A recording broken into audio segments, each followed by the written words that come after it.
ઉત્તરાયણ પર્વને લઈને પતંગના કાતિલ દોરીથી બચવા સુરત શહેર ટ્રાફિક પોલીસ દ્વારા અડાજણ પ્રાઇમ માર્કેટ પાસે વાહન ચાલકોને સેફટી બેલ્ટ વિતરણ કરાયા, જેમાં સુરત લોકસભા સાંસદ મુકેશ દલાલ ઉપસ્થિત રહ્યા હતા।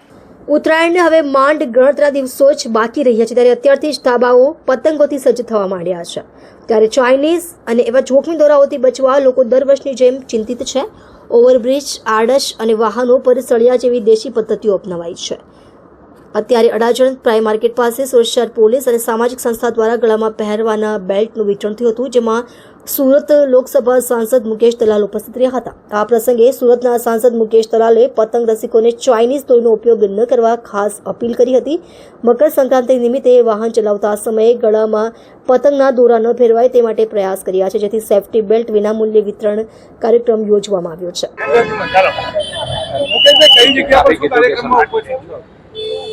Surat district traffic education trust દ્વારા ઉત્તરાયણને નિમિત્તે વાહન ચાલકોને સલામતી રહે તે રીતે સેફટી બેલ્ટના એક વિનામૂલ્ય વિતરણનો કાર્યક્રમ અડાજણ પ્રાઇમ માર્કેટ ખાતે યોજવામાં આવ્યો હતો। આપણે સૌ જાણીએ છીએ તેમ મકર સંક્રાંતિનો તહેવાર સૌ સુરતીઓ ધામધૂમથી ઉજવતો હોય છે, પણ તે જ સમયે લોકોની જાનહાનિ અને લોકોની જાન પણ એટલો જ કિંમતી છે અને એને આપણે ખૂબ મહત્વ આપવું જોઈએ। દોરાથી લોકોના ગળા કપાઈ જાય છે અને મૃત્યુ સુધી એ ઘટનાઓ બનતી હોય છે, ત્યારે વાહન ચાલકોને વિનામૂલ્ય સેફટી બેલ્ટ આપવાનો એક આ કાર્યક્રમ માટે કરવામાં આવ્યો હતો।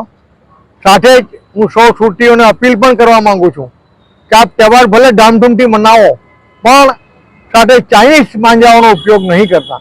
અને તમને પ્લીઝ ખૂબ વિનંતી છે, આ ચાઇનીઝ દોરા ખૂબ ખતરનાક હોય છે અને આપણે તહેવારની ઉજવણીમાંથી કોઈની જાન નહીં ચાલી જાય કિંમતી, એની આપણે કાળજી રાખીએ।